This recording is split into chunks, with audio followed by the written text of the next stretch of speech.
stop the wing T. And I'm like, so I found a guy that defended it like I think I would want to do it, and then I just kind of took a few things from him.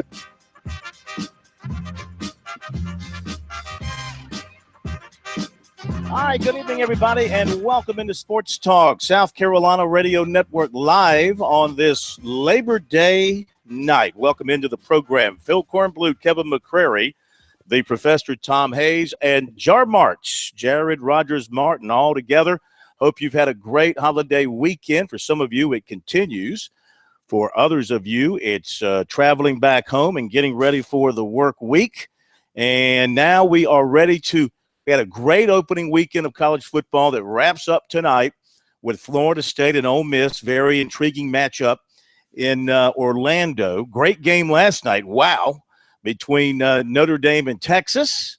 They're starting to love Charlie Strong just a little bit more in Austin, I would say. Some unbelievable games over the weekend. Of course, we're going to focus on Clemson and Auburn. We talked about South Carolina Vanderbilt Friday night because they played Thursday. Clemson played late Saturday night, and it was an interesting ball game from several different aspects, but K-Mac was there and saw it all in person and was in the locker room and in the interview room afterwards, so he's got the first-hand look at everything.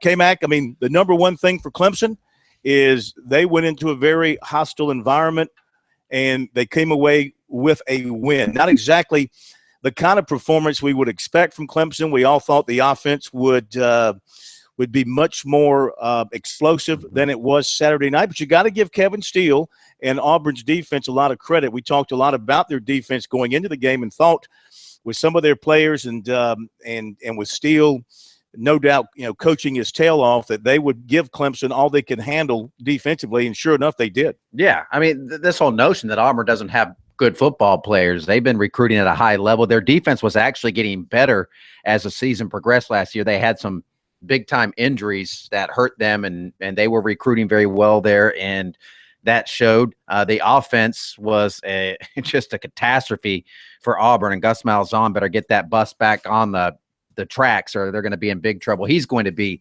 in big trouble. But from Clemson's standpoint, guys, that's – you go there, they had 90,000 screaming fans, opening game of the season. It was a great atmosphere. Auburn, it's just second to none. If you go there for a game and you don't get goosebumps when you watch their presentation in the pregame, your heart's not beating. So they went out there, they handled all of that.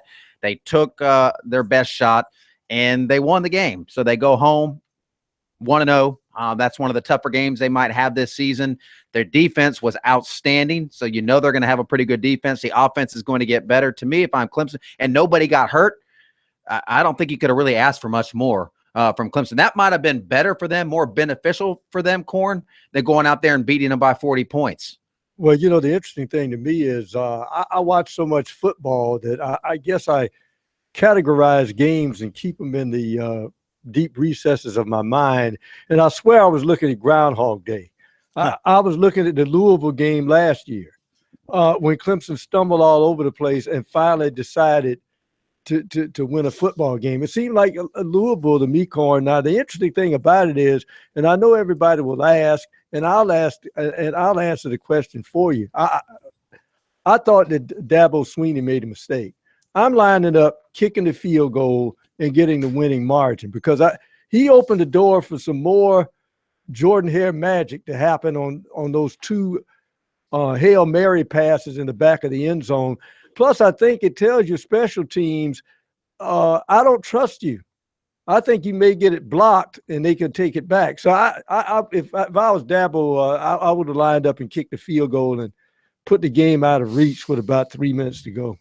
Yeah, you make a good point there. I think the fact that Hugo hit the upright on an extra point and missed that put a little bit of concern in his mind. And then K-Mac, I think it was you, tweeted out last night after Notre Dame blocked the Texas, was it a field goal attempt? No, it was an extra point. Extra point and returned it and tied it. I mean, funky things can happen on a field goal extra point attempt. But I don't disagree with you either, Pro.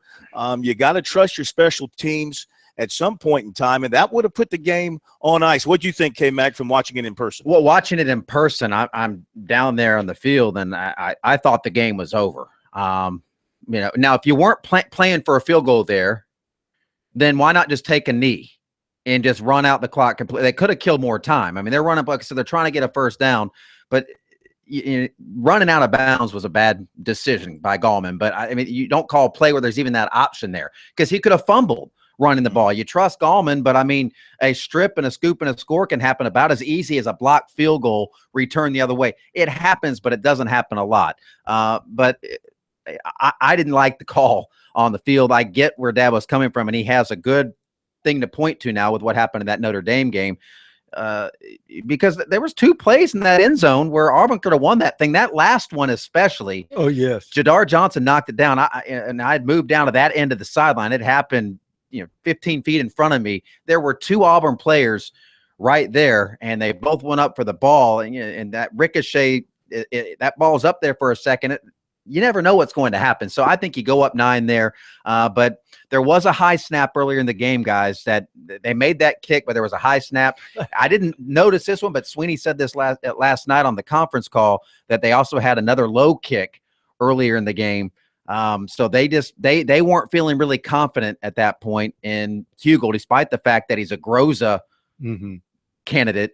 They weren't real confident at that stage in the game. Well, see, my feeling was, Corn, that Auburn blew their chance of an upset right at the beginning of the football game. And that is when Deshaun Watson threw the ball right into the I think it was a linebacker's chest, and it looks like it was green grass in front of him. If he catches it and they get down there and either get 6 or a pick 6 or in position to get a touchdown, it would have been a long night for Clemson, the way that defensive Auburn was playing. So if you want to talk about a game ending and your chance ending right at the beginning, I thought when Auburn dropped that interception early, I thought their chances were by the door. All right, let's give the phone number out. I want to hear from people tonight about the Clemson game and the takeaway from that moving forward. The Tigers have a couple of off weeks. Well, I mean, you know what I mean. They play Troy. They play South Carolina State.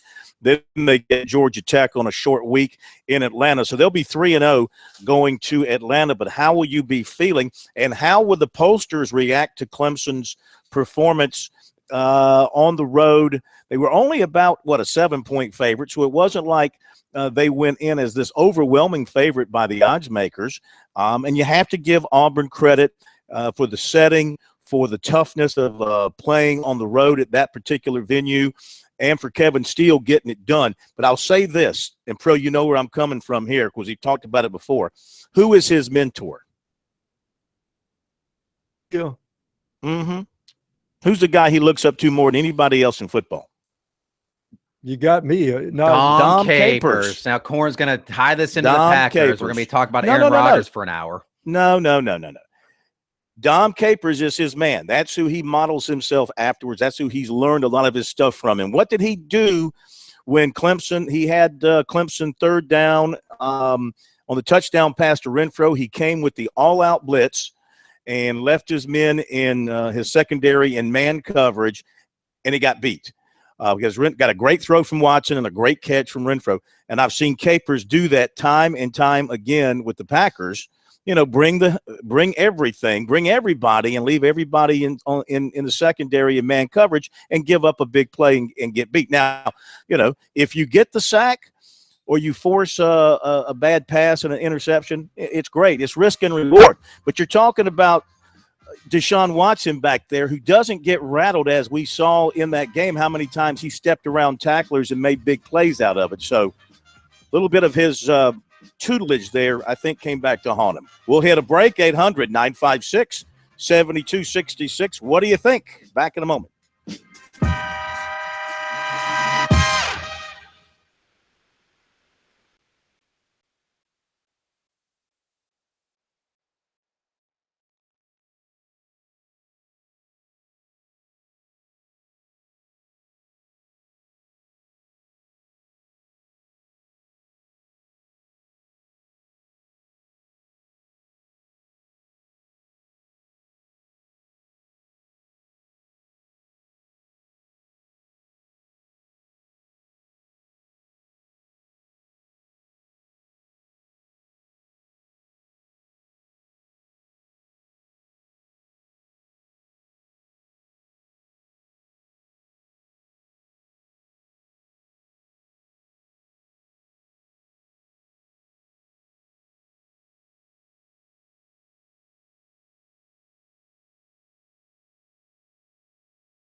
Back at Sports Talk, South Carolina Radio Network. Phil Kornblut, Kevin McCrary, Professor Tom Hayes, 800-956-7266, the number. Email talkback at sportstalksc.com.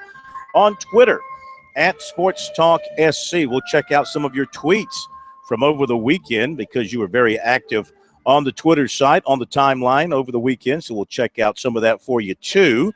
And some comments coming up from Clemson defensive coordinator Brent Venables after the win the other night at Auburn and some of his interesting thoughts. Also comments from Will Muschamp of USC. If you missed his conference call on our website over the weekend, a few comments from him there. The big news that he had was that Donnell Stanley got hurt on the first play of the game Thursday night. He played 8 more snaps on a high ankle sprain before giving it up.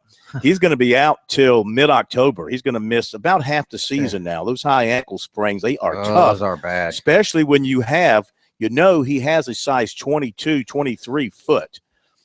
I mean, he's got one of the largest. Is he going to ride that horse around to stay see. off his feet? That big old horse that I will always remember Donnell Stanley, that picture of him on top of that big horse.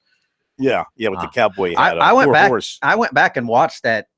I was trying to figure out what happened. I couldn't see it just on the TV broadcast, but later in that same drive, he did get a penalty, a procedure penalty, and so maybe they should cross that off his grade if he's sitting out there on a bum ankle. Well, the point is, isn't a high ankle sprain actually a hairline fracture? I heard somebody say that once. And when they say high ankle sprain, that actually means something like a hairline fracture. Could be. I just know they're very difficult to get over. It takes a lot of time, and that's going to be the case there. Now, the good news for South Carolina is the 3 guys who are on the 1-game suspended list, they're all cleared and good to go. Pellage, Knott, and Boyd, they'll all be available for them at Mississippi State. And, if you're South Carolina now, guys, I mean, you went and took care of your business at Vandy. You see Mississippi State lose at home to USA. You see Kentucky lose at home to USM. Those are your next 2 road SEC games, and you're thinking to yourself, hey, we might have a chance to go, win another road game here out of these next 2 with these 2. Though, teams improve between game 1 and game 2, and that'll be the same for South Carolina too. They're going to improve between game 1 and game 2. But all of a sudden, Mississippi State and Kentucky on the road doesn't look all that daunting. Well, the point is, or you could think that, wait a minute, Mississippi State might be mad.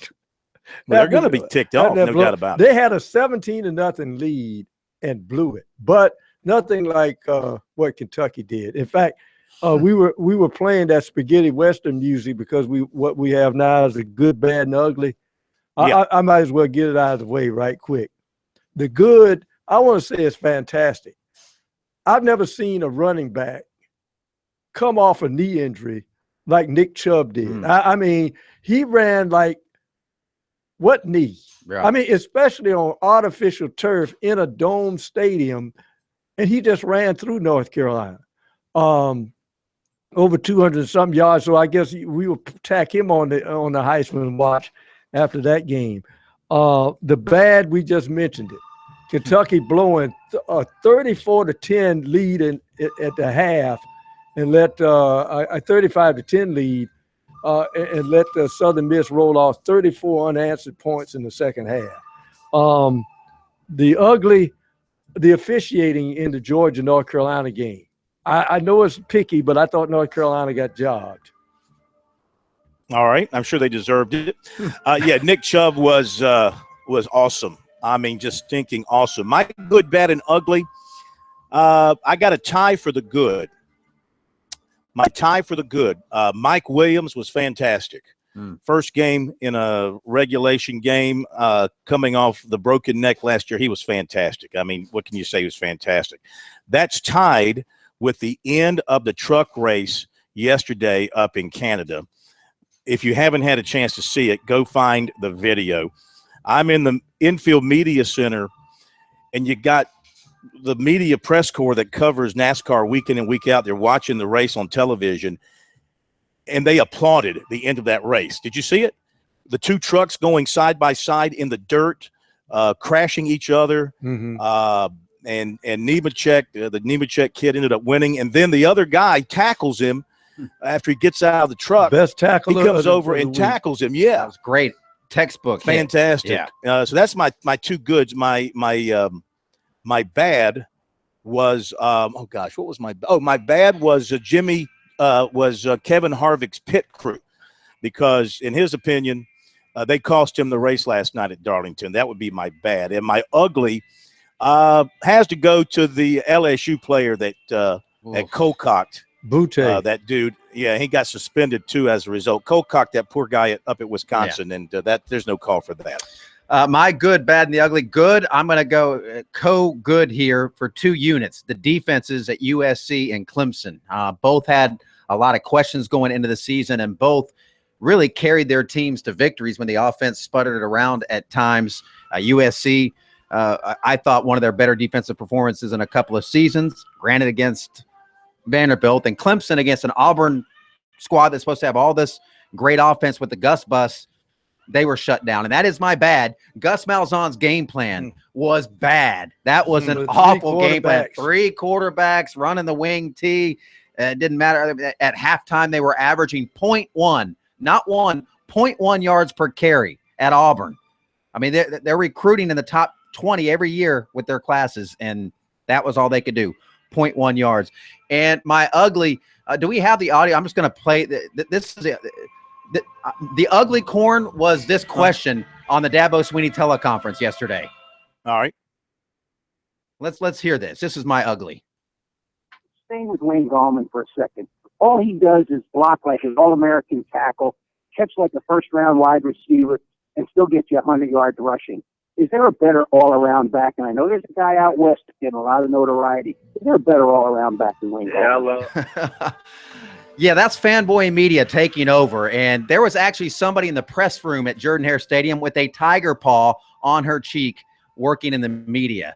So that was my ugly for the weekend. I know I'm getting old and get off my lawn, but my goodness, have some self-respect, folks. Yes, you're in the media. You're a fan. You're in the media, but have some self-respect, for crying out loud. And I don't know, is Wayne Gallman going to be a first-round offensive tackle? Maybe not. Very good. The good, the bad, and the ugly from your crew here at Sports Talk. Let's quickly jump to the phones. We'll take as many calls as we can here as we move on through the program tonight. And first up is, let's see, where did I put my list here? Just tell me where we go. Can I change my ugly? And North Augusta first. We'll go to him. All right, North Augusta, welcome into Sports Talk tonight. How are you? Hey, how you doing? Hey, we're doing fine. This is Glenn, and I'm out of Charleston. Okay, Glenn in Charleston. Somehow we were going to go to North Augusta. Definitely changing my ugly. We pushed the button for Charleston. Go ahead, quickly. Hey, quickly, I can agree with that quarterback in the pros. I forget his name. That one, I can equate with that. They say life isn't fair for everybody. I'm a disabled person, so I know how life can be unfair. So, it's not to disrespect your flag of your country. And I do still say he's wrong in doing that because it don't make it right. Because the flag didn't have nothing to do with their problem. Thank you. Thank you very much. Appreciate that. Let's go to good hearing from you. Let's see. Yeah, good hearing from you. All right, we'll continue with the calls here after the break. Got a timeout coming up. Your good, bad, and ugly from over the weekend, or your comments on Clemson's performance against Auburn. You got to kind of throw Auburn's defense into the good when you think about it. They were really, really good. Yeah. And Malzahn was really, really bad. You're exactly right. How can you keep substituting quarterbacks on drives like that is beyond me. But, hey, he's the expert. We're not, and we'll be right back.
All right, back with you on Sports Talk here on this Labor Day night here in South Carolina. Hope you had a wonderful weekend. Boy, did you watch all the football that you could handle. It felt Saturday to me felt like New Year's Day of old, the bowl games, because it was one great matchup after another. I tip my hat to ESPN, ABC, CBS, SEC Network, everybody that got together and put this schedule together. Fantastic. And that's the way to open up the college football season, except now you kind of go through a little bit of a drop-off in games coming up until we get into the meat of the league schedules. If you're a Clemson fan, I mean, you're not going to have a meaningful home game until October when Louisville comes to town, because you got Troy and South Carolina State coming up. Then you got to go to Georgia Tech. That's a bit of a bummer. But it's better to be 1-0 and facing that situation than being the other way around. 800-956-7266, the number. Email talkback at sportstalksc.com, on Twitter at SportsTalkSC. Want to mention that I was at Darlington yesterday for the race. It was a beautiful, beautiful night for racing. It was a good race. Wasn't a great race. It was a good race. They got strung out early with the long green flag run. The cautions kind of caught up as the race went on. Kevin Harvick had by far the best car. Yes. And his crew, according to him, we'll let you hear his comments come. And I loved what he had to say because he was so blunt about it. Maybe his crew members didn't like it, but he spoke his mind. You don't hear that a lot from superstars when they sit down at a press conference, basically chewing up their teammates. Okay, let's go ahead and listen. Here is Kevin Harvick in the press room last night after finishing second, about 0.6 of a second behind Martin Truex Jr. He led over 200 laps. I think it was about 240 laps. Looked like he had a rocket ship the whole night. But whenever they went into the pits, whether it was green flag or caution, he lost space. He lost positions, and he couldn't catch up there at the very end. Here's what he had to say. Yeah, we had a great car. The guys in the garage and at the shop continue to do a great job, and we continue to give it away on pit road. So pretty much summed up the night, just the dominant car and just, three bad pit stops on pit road. Mark, Darrell, PR, and Kevin. I know you're frustrated, but how do you fix these things this late in the season? What can you do? Yeah, I really don't know. We have championship cars, and we're just mediocre on pit road. So it's kind of been that way for a few years, and they moved some things around, but it's just seems like it's just week after week after week. You have a couple good weeks here and there, and every once in a while you put together a day, but they just can't put together a whole day on pit road right now. How do you balance trying to be a cheerleader and at the same time trying to let them know? I'm over being a cheerleader. At this point, it's all those guys get paid a lot of money to perform on pit road. And cheerleading hadn't really been working. So you gotta get after it on pit road and do your job. Woo. Back up the bus and run over him again. Yeah, that was pretty straightforward. And then he was asked another question by another reporter, and he got up and he left. That was it. That was the end of the press conference. He got up and left. He was really ticked off. This is your points leader. I mean, he's in the chase, but he realized that kind of performance by his crew in the chase will cost him a chance of the championship. But Corn, I mean, that he has every reason to be upset. But you're a team. I mean, that is, if the quarterback after a game said, you know what, the offensive line, they're paid a lot of money. If Cam Newton did this, let's say Cam Newton did this after the Super Bowl and just said, I don't care. The offensive line, they're paid a lot of money. They're not blocking up there and I'm getting hit. He would be eviscerated for that. I mean, you just don't do that. And there's been times I'm sure he's hit the wall or he's spun out or he didn't have a good restart. I don't like that. I mean, if you want to get behind closed doors and read them the riot act, that's fine. But going out there to the media and doing that to your guys, I don't think that's right. That's the old system where they say you praise in public, chastise in private. That's low rent. The interesting thing is, now, correct me if I'm wrong, there have been times when Martin Truex looked like he had the best car at Darlington and he didn't win because some strange things went on. Maybe it was just his time, Corn. Well, yeah, I don't know. It's he became the 7th driver to win the double, Charlotte and the 600 and the Southern 500. He was very good at the end, and his crew did an excellent job of helping him gain track position when he was in the pit. So he kind of had the great team effort. I hear what you're saying, K-Mac. I got a feeling that Harvick has had these private conversations with his people, and he's just frustrated, and he's just fed up because he saw a chance at victory go away. Yeah, I mean, I get it. He has every reason to be upset, and the guys that screwed up should be held accountable. And if you need to make changes, you make those changes. I mean, we hold these guys. Shouldn't we hold Kevin Harvick to the same standard that we would Cam Newton, or if Aaron Rodgers called out his defense, if the Packers defense gave up a late score and he said, we will they start doing the job. I'm cheerleading. The defense is doing their job. Is that going to make the defense play better the next game? I don't know. I mean, it doesn't sit right to me. I still think if you're going to talk about a team sport, you don't do that to your teammates. You don't do that to somebody that's in that foxhole with you. Now, behind closed doors, like Pro said, I have no problem if he's going to tell those guys, look, I'm going to make changes around here if this is going to keep happening and you want to go all at it. But best not to say anything at all at the post game. And NASCAR drivers, they really are the biggest babies out of all the athletes in sports. NASCAR drivers are the biggest. So, I mean, when they lose or they get so upset. Like, think about it. I mean, think about the Bush brothers, and there was a fight. I mean, I guess that's why people like it. But man, they really are whiny compared to other athletes. Here's the question I have: Corn, it sounded like he was upset at his pit crew for this race, but it almost sounded like he was just saying for the last few years. So what is he saying? All those second place finishes. Yeah, the guy's winning. I mean, that's just it. Like you said, the points leader, and he's knocking his team. I mean, I don't like it. I mean, I do not like it at all. It's because these guys live race to race and an opportunity to win when you feel like you've got the best car and you came back. He was running away from that thing. Nobody had anything for Kevin Harvick last night. I get it. I understand. Until he lost the track position, and then Truex was running well late, and Harvick was still kind of gaining on him towards the end. He just, they ran out of laps. Mm-hmm. That's fine. All right, 800-956-7266 is the number. Let's jump back to some phone calls here on Sports Talk, and we're going to go next to Ronnie in North Augusta here on Sports Talk. Ronnie, how are you? Good to have you with us. I got a question and a comment. My question is, where were all the Cups of wide receivers except for Mike Williams? And I don't remember seeing one of their normal fly sweeps. But I do have to say, but I've been wrong. Dabo might be a little bit smarter than I think he is, because when they asked him after the game about some things, and he said, well, he wasn't going to be stupid enough to show everything he's got, not with South Carolina State and Troy coming up. Y'all have a good night, Phil. K-Mac, I want to ask you that question, too. He brings up a good question.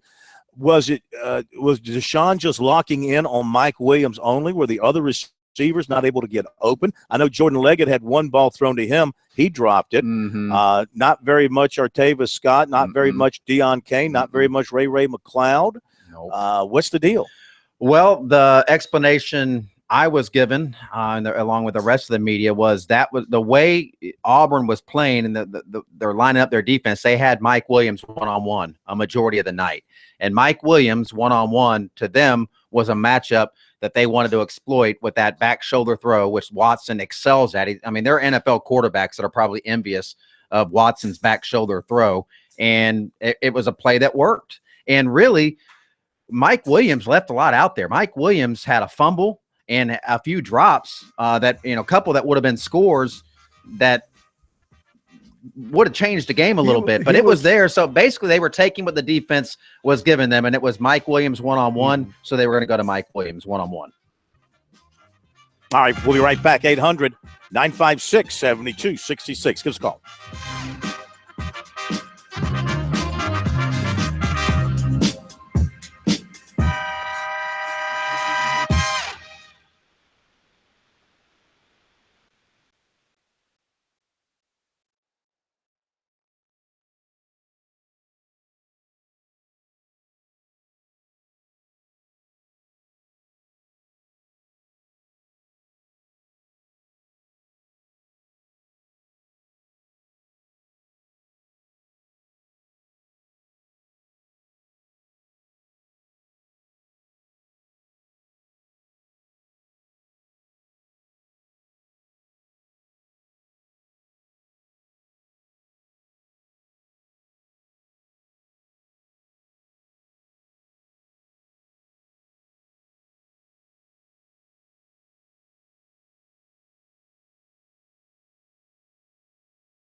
We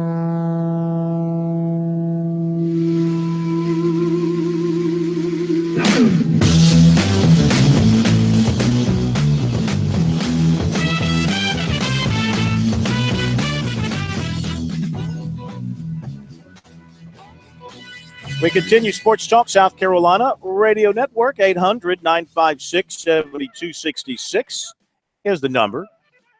Email talkback at sportstalksc.com and on Twitter at SportsTalkSC. And there's an email I have wanted to get to here. This was from Lawrence. Don't listen near as much as I used to. Can't stand Kornbluth's nonstop sucking up to taters. If not for the pro, your show wouldn't be worth the time it takes to tune in. Get more balance. Every time I tune in, I hear Clemens this and Clemson that for the first 15 minutes. I get nauseous and turn it off. Come on, guys, you're much better than this. If you want to do a tater call-in show, that's your prerogative, but have the guts to be honest about it. Thank you, Lawrence. Please ignore the fact that we were at South Carolina Vanderbilt on Thursday, the only sports talk show in the press box covering the Gamecocks. And, of course, we talk as much about the Gamecocks as we do the Tigers. But you should listen a little more closely, and you might realize that. Also, some Maalox or Pepto-Bismol to take care of that stomach problem. Of course, I'm not sure if Pro, because he praised Pro to the hilt there. Maybe Pro didn't slide that in there under you the sent that, didn't pseudonym. You? Let's check the IP on that thing. All right. Thank you very much. We appreciate all comments, questions, observations, the good, the bad, and the ugly, I guess you could say. Again, 800-956-7266 is the number. Let's get back to some phone calls here on this Labor Day edition of Sports Talk. We are headed next to Langley. Carlton is with us from over in the Aiken area of the state, down there in that corner near Augusta. Carlton, how are you? Good to have you with us. I'm glad to be with y'all. I listen to y'all every day. Thank you. What I wanted to comment about was, you talking about Kevin Hart.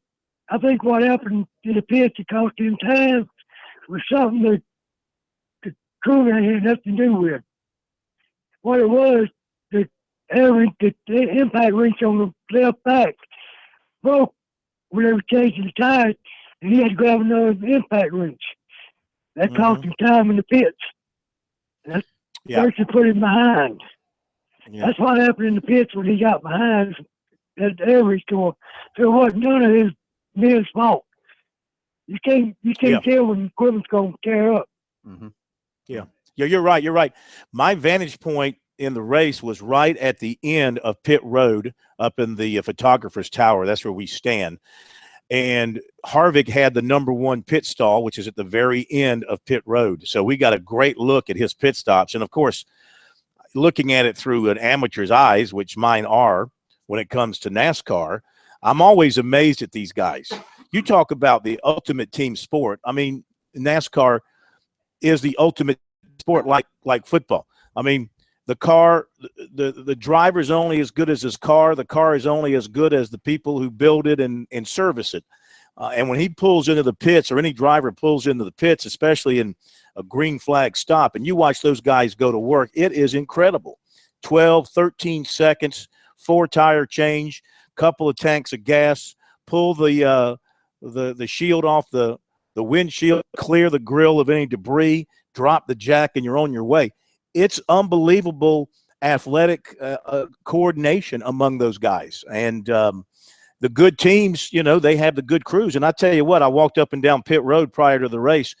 And as we all know, if you follow NASCAR, there's been a great changeover in the makeup of the members of crews, because they're athletes now. They're not just, some schlub they picked up from the local garage and say, come change my right rear.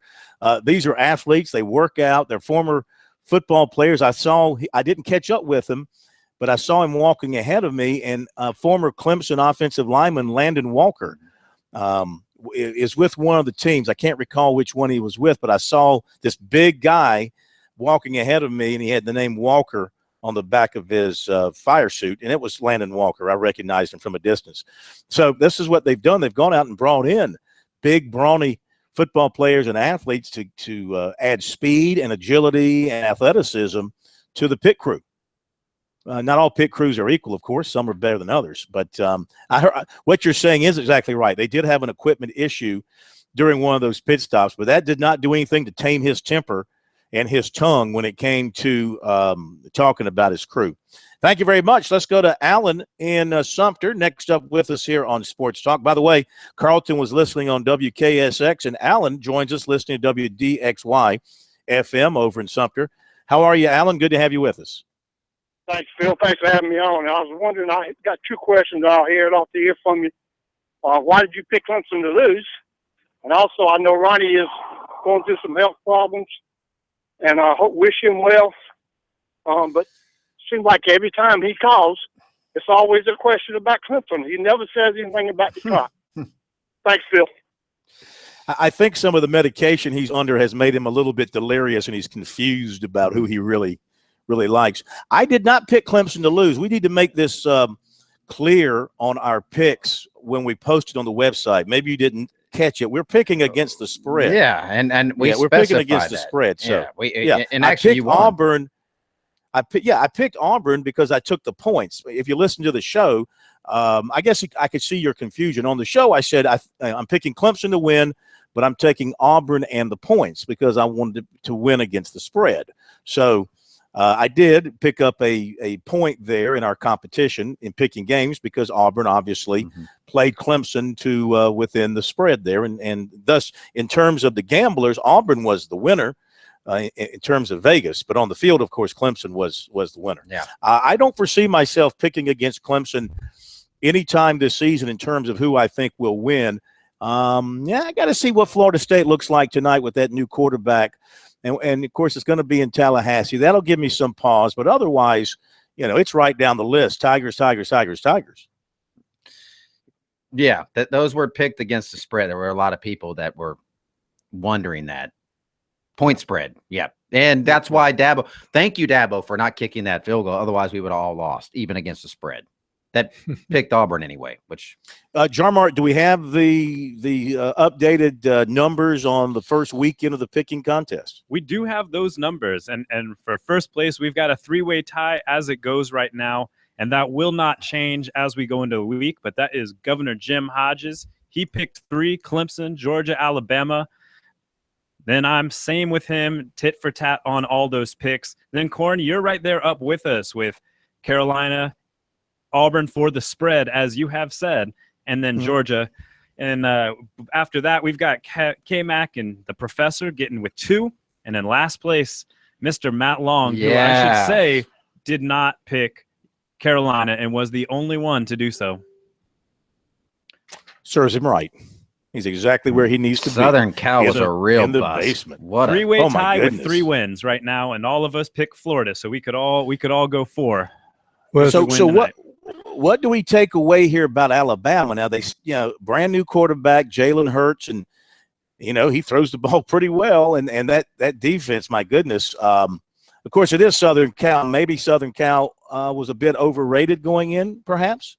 I think they were on a stage that they weren't ready for. Plus, I think was to put it politely, a jock stomp or look like one that Southern Cal did on Alabama, and that's when they turned it on. But Alabama is tremendous. And also, what Alabama did today?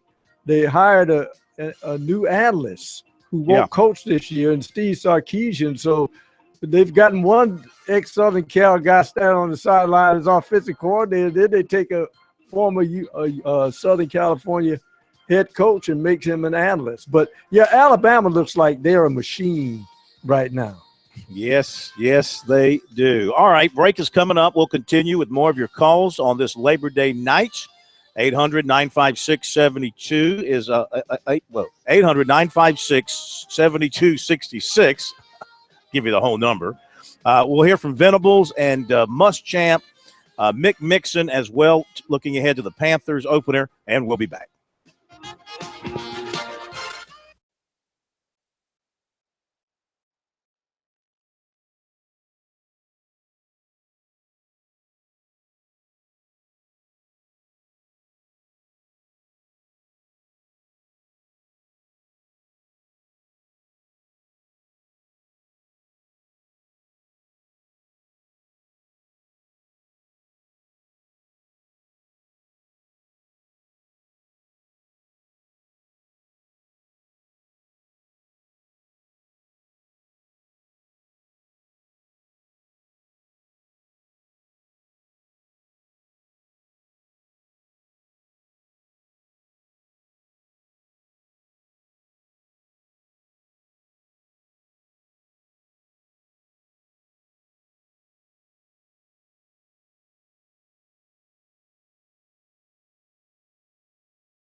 People used to tell me my obsession with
Live from Columbia, this is Sports Talk on the South Carolina Radio Network. Be a part of tonight's show. Call us at 800-956-7266 or email talkback at SportsTalkSC.com. Now, here are your hosts for Sports Talk, Phil Kornbluth, Kevin McCrary, and Tom Hayes. We are back at Sports Talk South Carolina Radio Network, presented by South Carolina soybean farmers and their checkoff. Learn more at scsoybeans.org. Pork, powered by soy. 800-956-7266 is the phone number if you'd like to join us. Coming up, some Brent Venables comments and also Will Muschamp comments as well. Talking Tuesday tomorrow, full night of comments from Muschamp and Sweeney as they review their opening wins and get ready for their next opponents. USC open at 9, I think, 9.5, and later moved to 7. Any update on the spread on that USC Mississippi State game? 6.5. Yep, 6.5 now. Okay, interesting. Couple of quick notes to pass along as well. The FCS poll for this week, and it is North Dakota State, number 1. Richmond is number 2, moving up a couple of spots. How about Richmond beating Virginia? UNI is 3. Sam Houston State is 4, and Jacksonville State is 5. Charleston Southern is at number 7, but they got some bad news over the weekend as their quarterback, Kyle Copeland, out for the season. Redshirt junior suffered ACL, MCL tears in his right knee in a 57-7 win over Kentucky State. Backup quarterback Shane Busanel, I think is how it's pronounced.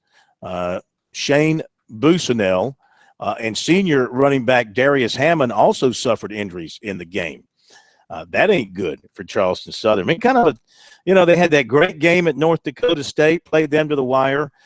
Then they had the announcement that they had a violation of NCAA rules related to something on social media, so they suspended the coach for a game and an assistant for a game. Then they suffer these injuries. That's tough. They're still ranked 7th in the country. They've got that going for them. Yeah.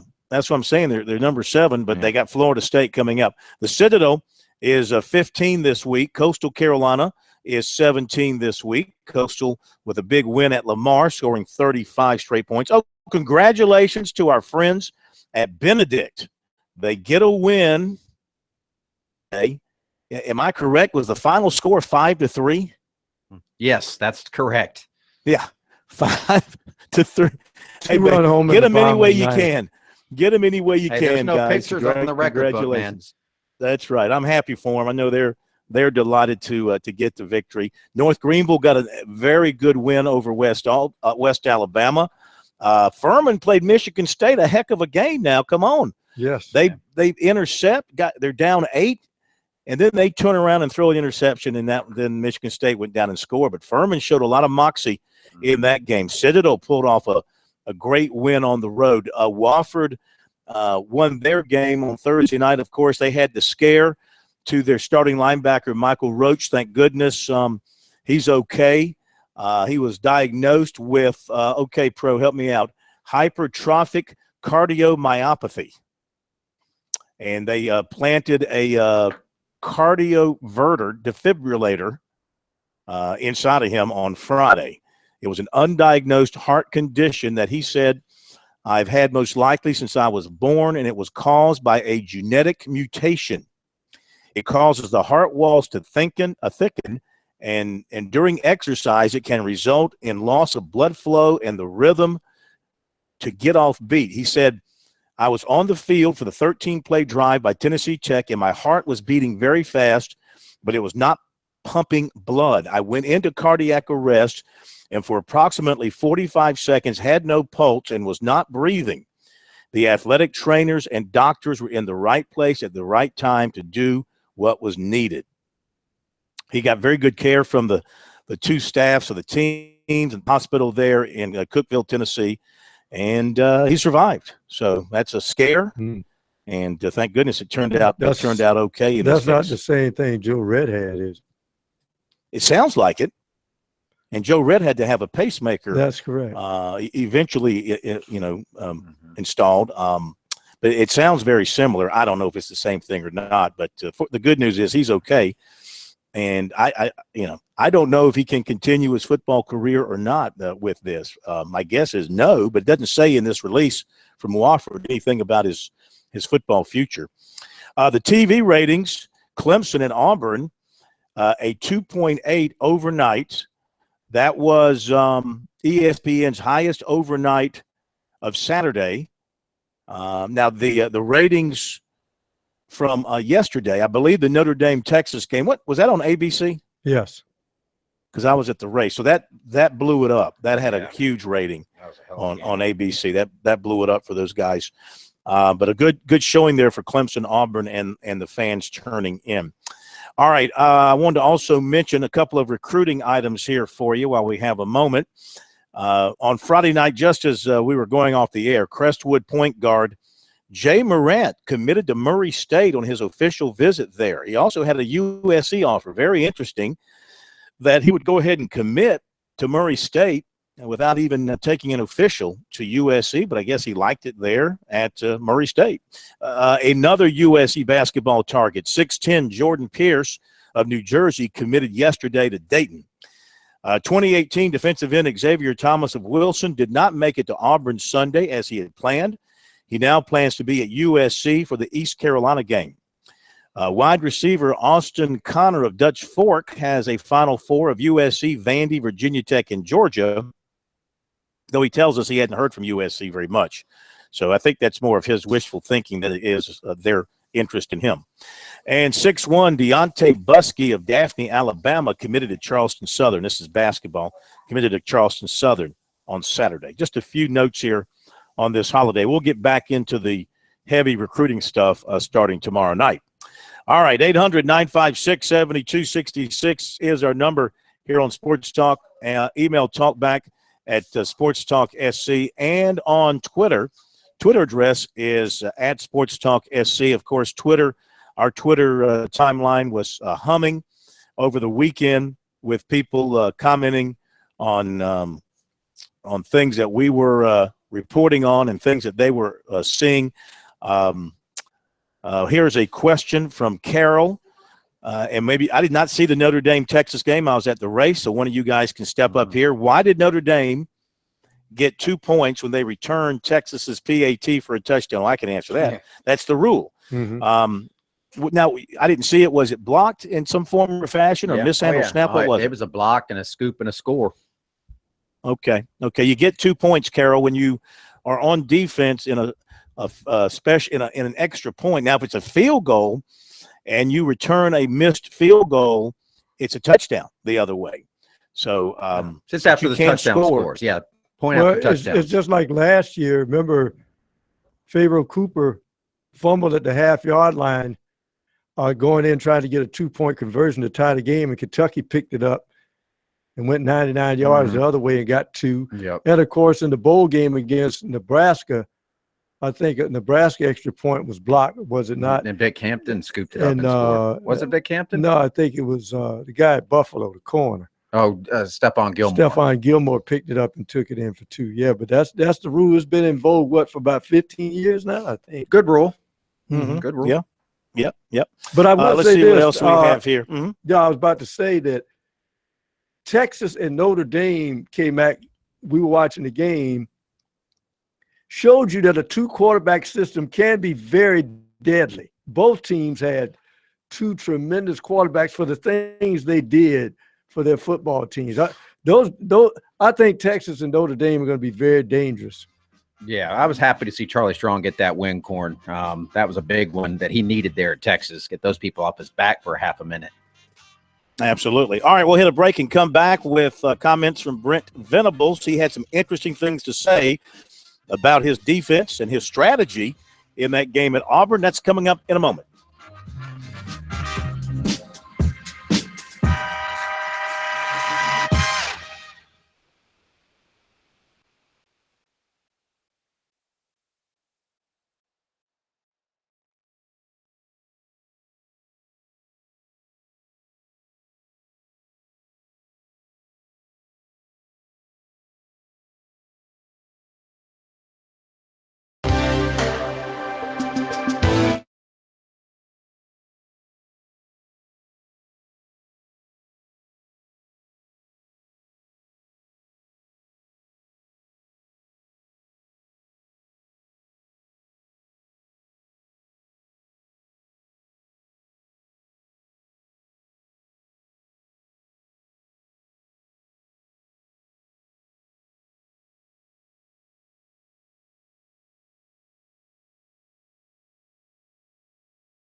Even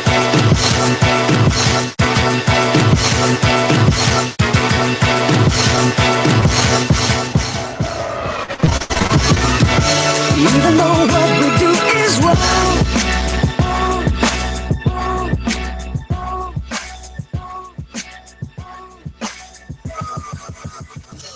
Okay, we're back. Sports Talk, South Carolina Radio Network. Phil Kornblut, Kevin McCrary, Professor Tom Hayes, John March, Jared Rogers Martin, all at your service. Another piece of recruiting info coming in. This is reported by Phenom Hoops, and 6'1" Romeo Crouch of Titusville, Florida, committed to Presbyterian College. Coming up, comments from Clemson defensive coordinator Brent Venables. Hey, USC and Clemson fans and other fans around the state, whether you are a part of Gamecock Nation, you bleed Clemson Orange, or you root for somebody else in the state, everyone can agree on Founders Federal Credit Union with a convenient location at the Russell House on USC's campus and their new location on Highway 93 in Clemson. It's now open. Founders is a sure fan favorite. Visit joinfounders.com to see if you qualify for membership. Founders Federal Credit Union is federally insured by NCUA. K-Mac, what was the post-game gathering like? I know it was late, early morning hours on Sunday.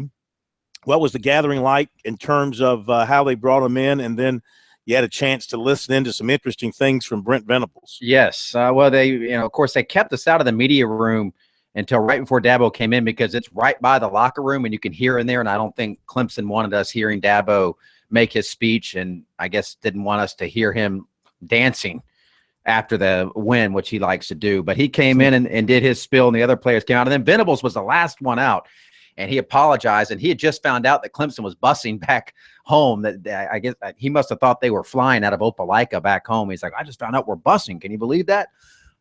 But yeah, so they had to take the bus ride back to Clemson. We were all bleary-eyed at that point, but boy, Brent Venables, he dialed up a great defense and used all sorts of resources, as you'll hear in his comments, to get intel and prep for the Auburn offense.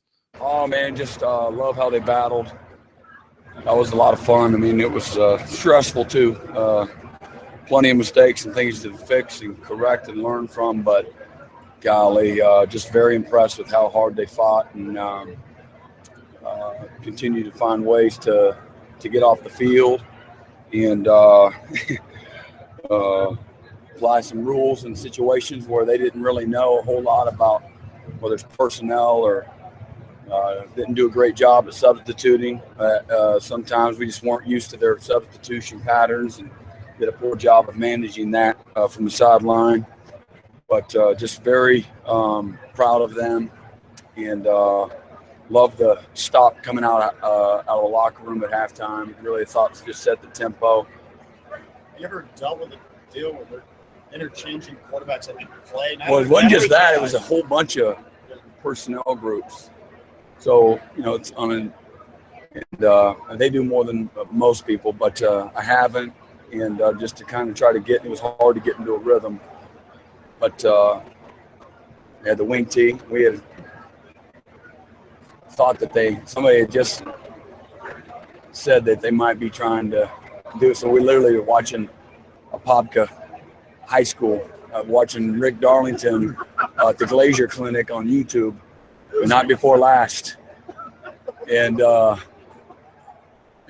I said, we're going to play one defense if they did it. And sure enough, I was like, surely not. And now I'm literally looking at, this is good now to tell, but then I pulled up some defensive coordinator, Google how to stop the wing tee.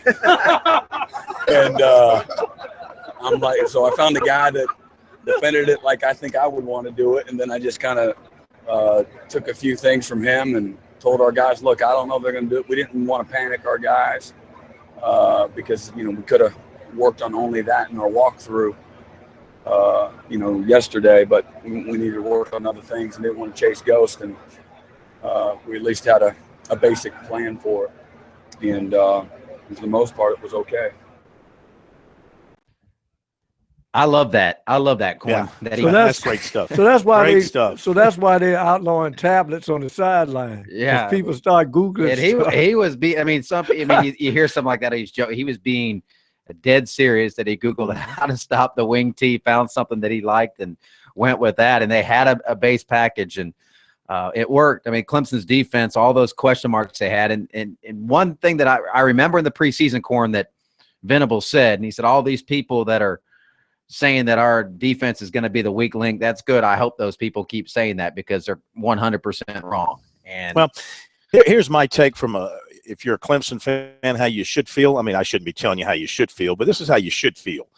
Your defense looked unbelievable. Dexter Lawrence, he is like Chester McLaughlin to me all over again. His speed and agility for that size. There were points of that game where Auburn had no ability to block Clemson up front. How many tackles behind the line did Clemson have? It was tremendous. Now they did have a few little gash plays in there, especially when they put the third quarterback, number 5, in there, the runner. It made Clemson kind of spread out a little bit and open some things up. But I thought defensively Clemson was phenomenal. And it came up with the big plays. Boulware had the interception down deep, and they spent a lot of time in the second half having to defend a pretty short field, and they came up big every time. So you feel good there. And here's the other thing. You say, okay, well, it was a close ball game, true. And the offense, I mean, it wasn't the Clemson offense that we've come to know, but what you have to know is this. Number 1, Mike Williams is sterling again. He's fantastic.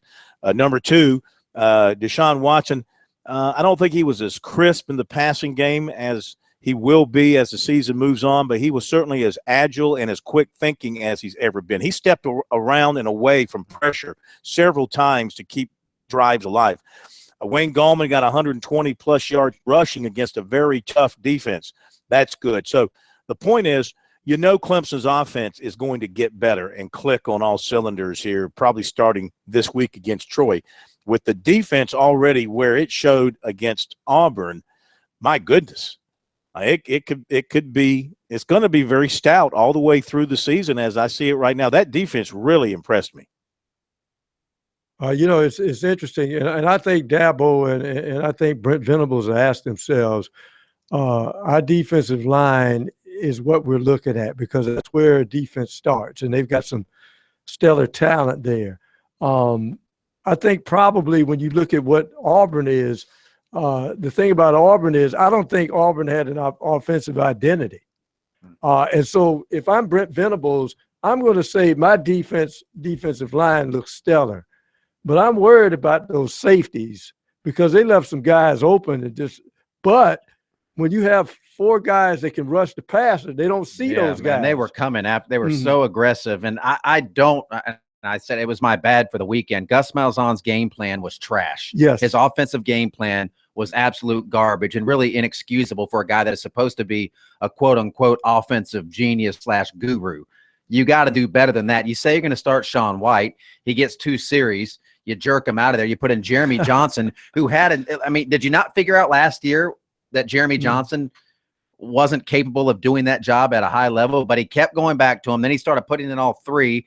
They had one drive where they went for it on 4th down 3 times. They got stoned on the final one. They were inside the 10 at that point, and he brings in Jeremy Johnson, and he lines up in a play where everybody in the stadium knew that they were going to run Jeremy Johnson right into the line, and sure enough, he got stopped. They get 0 points. 0 points. I mean, they left points on the board too. And it's mystifying how you can do something like that. If that's your forte, that's what you're good at. And now I kind of know why why like T-Rob is at South Carolina right now and not at his alma mater. And why Will Muschamp, had he not gotten the South Carolina job, would be at Georgia right now. I think a lot of people on that coaching staff last year started looking around going, we better get out of here while we can, guys. Well, the question I had, though, Corn, is this. When you look at their defensive line, it's stellar, but those safeties scare me.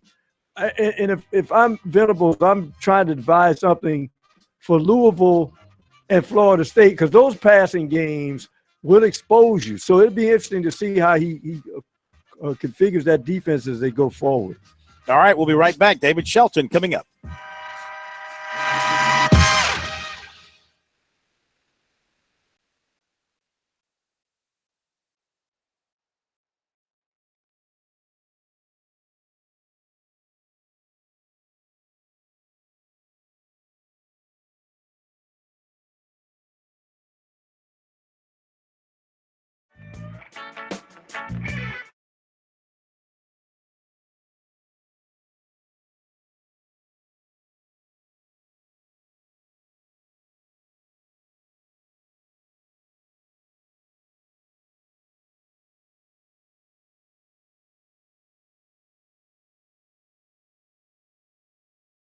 Five, 9, 2, 6, 5.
Okay, we're back. Sports Talk, South Carolina Radio Network. We were just about to bring David Shelton on board with us, but he's covering a high school game tonight and thus is not able to join us right now. But I will tell you that when we have David on and other high school reports, it's brought to you by our good friends at Farm Bureau Insurance.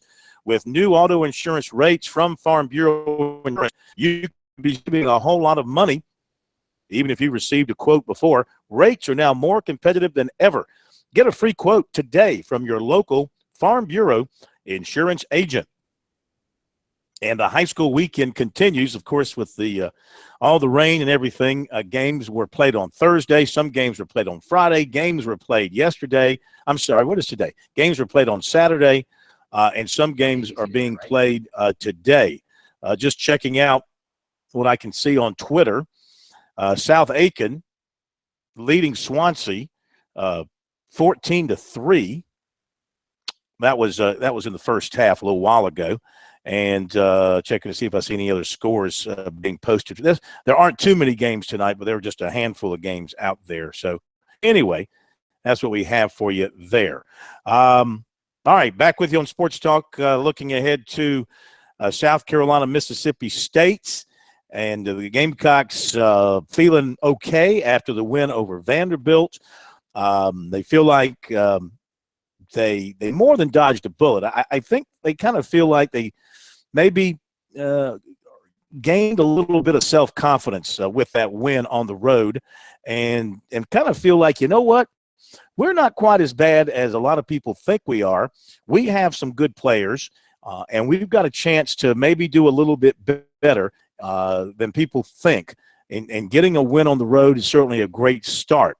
Now, the Gamecocks did not practice Saturday or Sunday. They did practice today. Will Muschamp last night had his weekly teleconference call with members of the media to update us on the health of his team, some thoughts on how things went against Vanderbilt, and a little bit of a look ahead to Mississippi State. Here is Muschamp.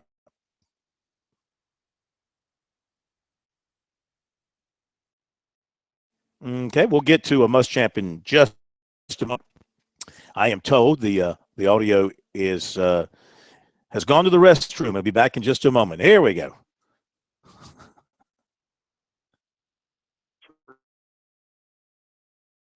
Okay, well, Will Muschamp, then his comments from his conference call yesterday. We had a great turnout, and certainly helped us there in the second half, and we started to play a little bit better offense. Really, the tale of two halves.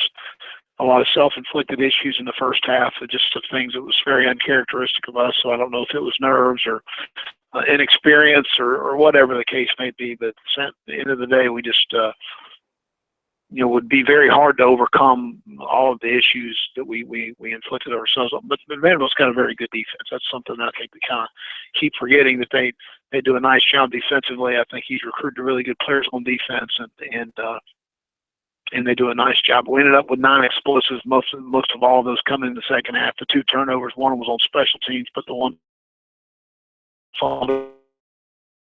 it's just not something we could do. Defensively, I thought we were solid. I thought we got bounced around in the run game at times, but we did have 7 3-and-outs, so 73% on third down.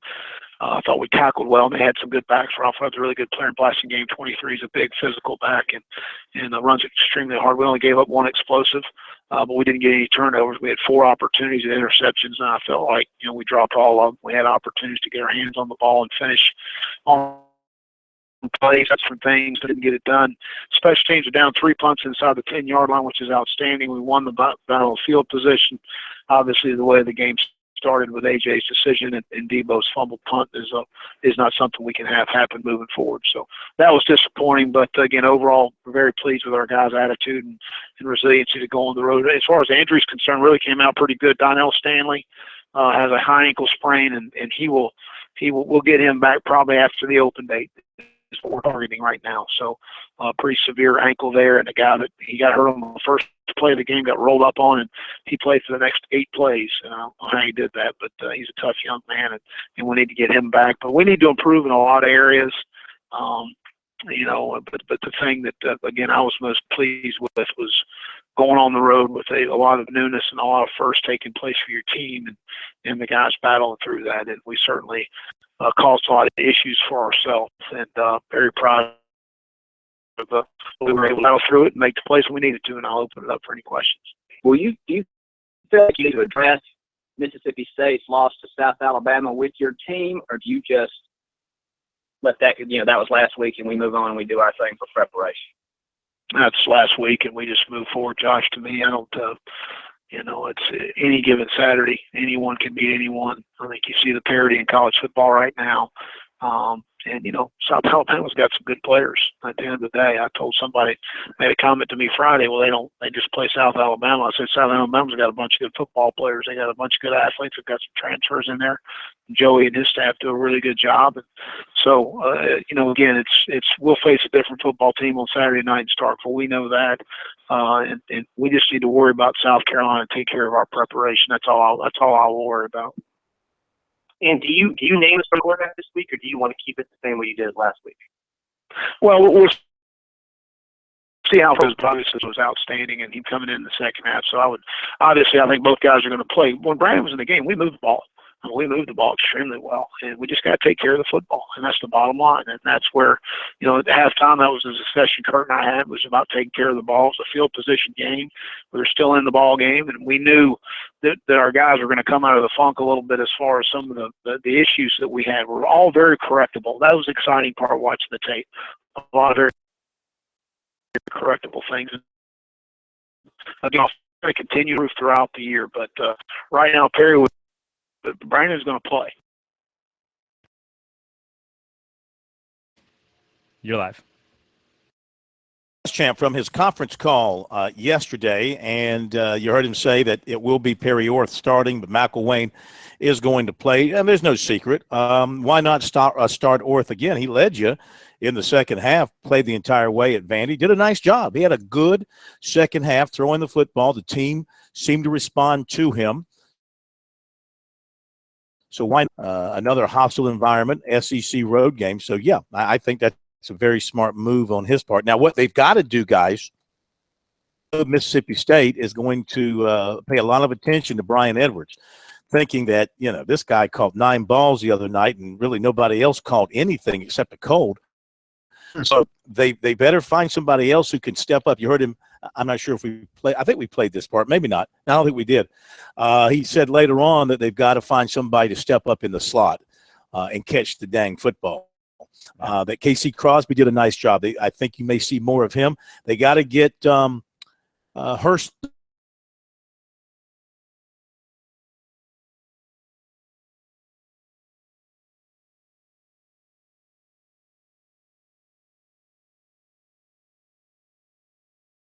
The ball.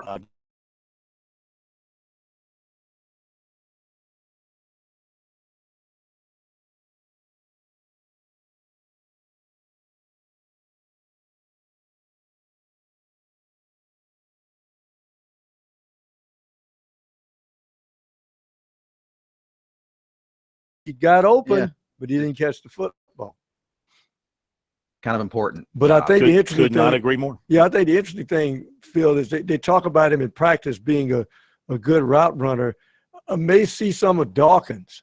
I mean, because when you have Dawkins in there with Edwards, now you got a guy 6'3.5" and a guy 6'2". So sometimes you just throw it up, and the shorter DB can't get to it. It'll be interesting to see how they play that as far as that's concerned. And of course, they talked about ball security. And he's right. McElwain did move the team, but when they see a freshman quarterback come in there, defenses are like sharks to blood. They not only want to hit him, they want to let him, introduce him to the SEC every time they hit him. And he coughed it up. He coughed it up one time and nearly coughed it up a second time. All right, 800-956-7266 is the number. Squeeze in more calls before we say goodnight. Mick Mixon coming up next, looking ahead to the Panthers and Broncos, a rematch of the Super Bowl.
I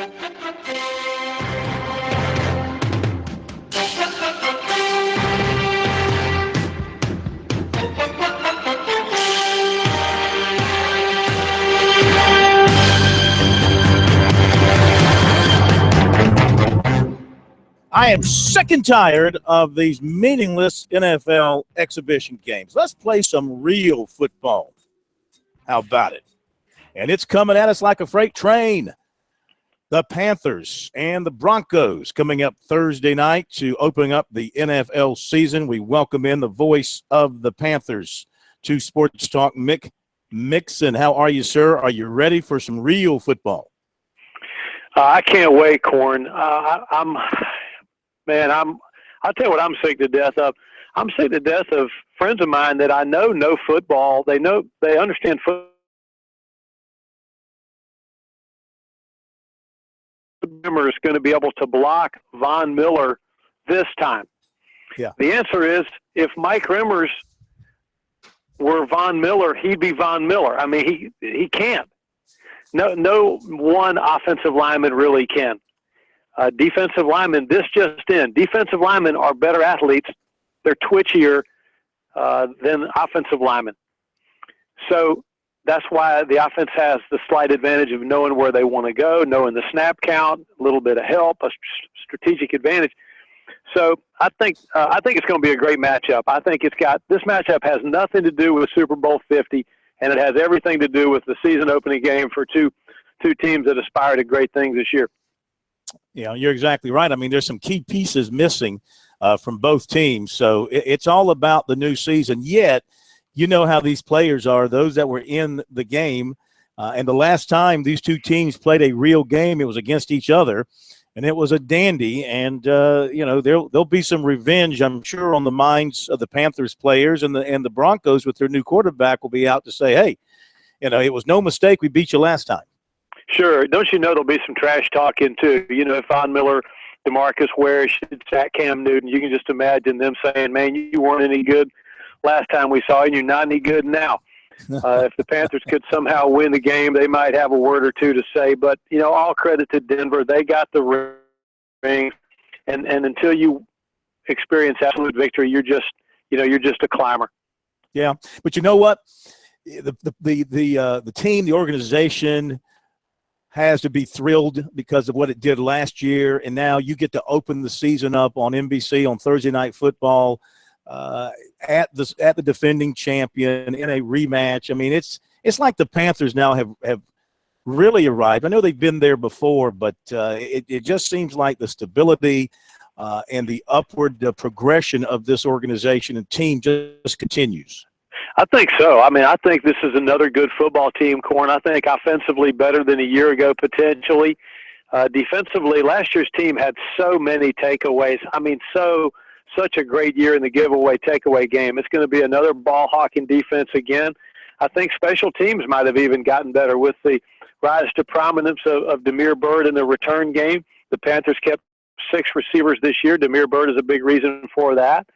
And then with over one of the great punters in the NFL, I think the Panthers bomb squad, as they call it, the punter, holder, and the kicker, should have another very fine year. What impact is the organization expecting from LeVar Edwards, and how soon will they see something from him?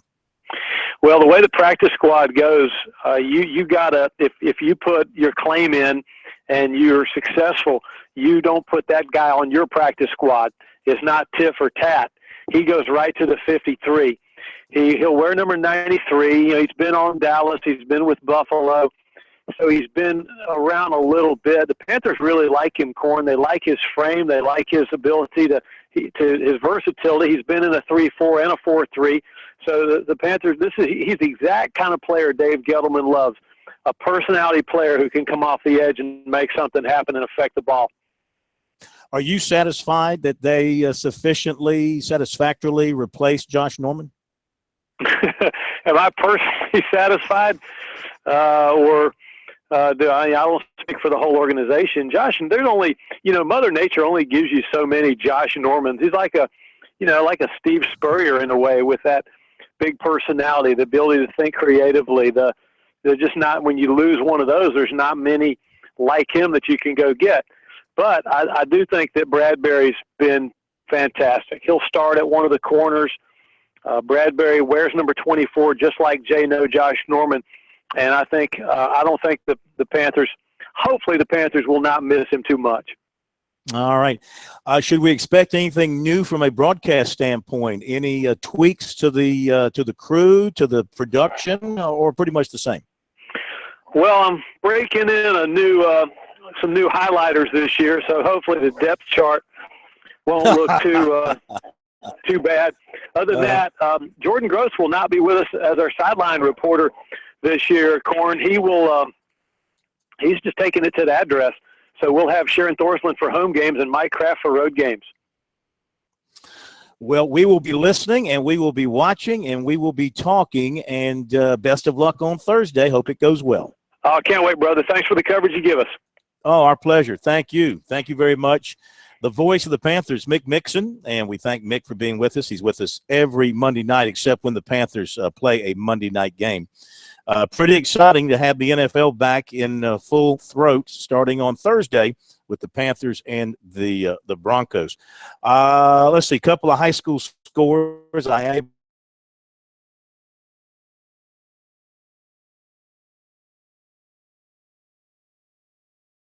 passed Swansea 34-10.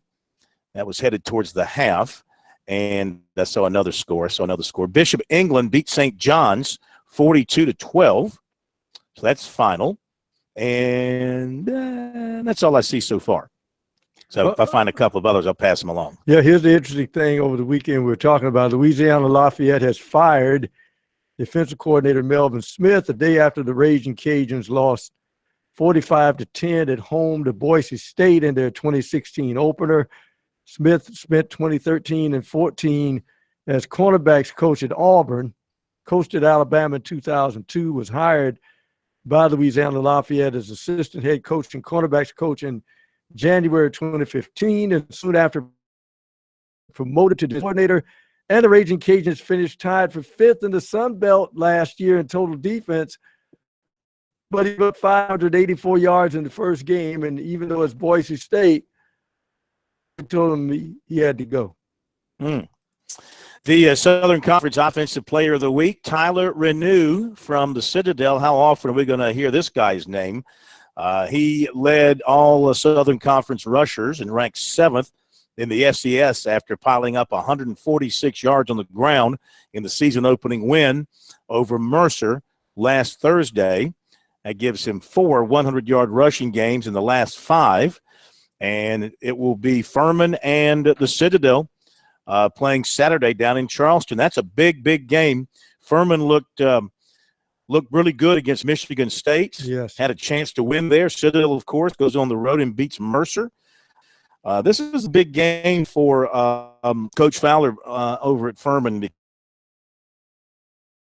because Furman get back to where it was and see Furman beat this Citadel. Well, for teams like that, so he's really hoping that his team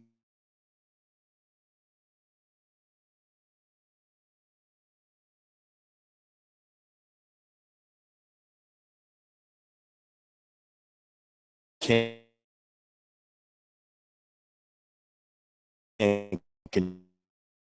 continue from what it should get.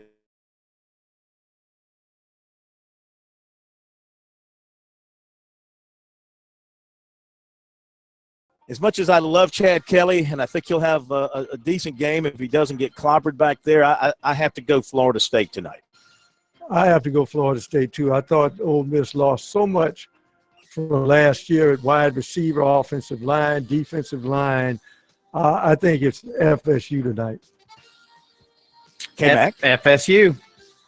FSU. Okay. Jarmart, you want to give a quick pick, or you're still looking at your Nick Chubb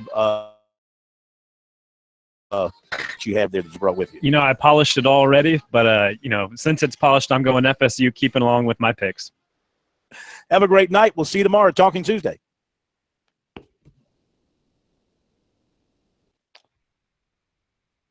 All right.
still there? Yeah.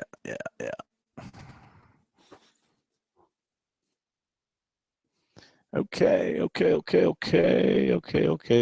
don't have much recruiting. I don't know what I guess. I really don't have hardly anything.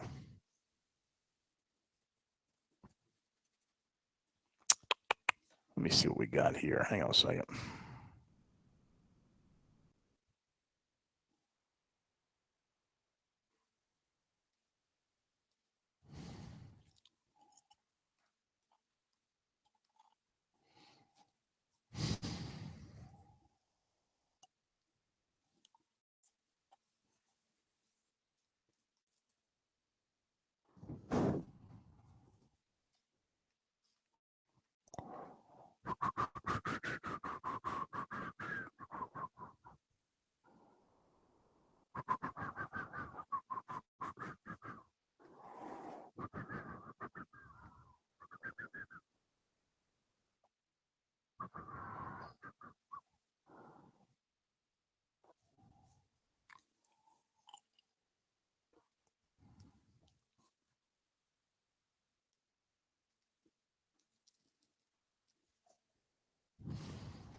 Okay, let's see what I can do. Tell me when you're ready.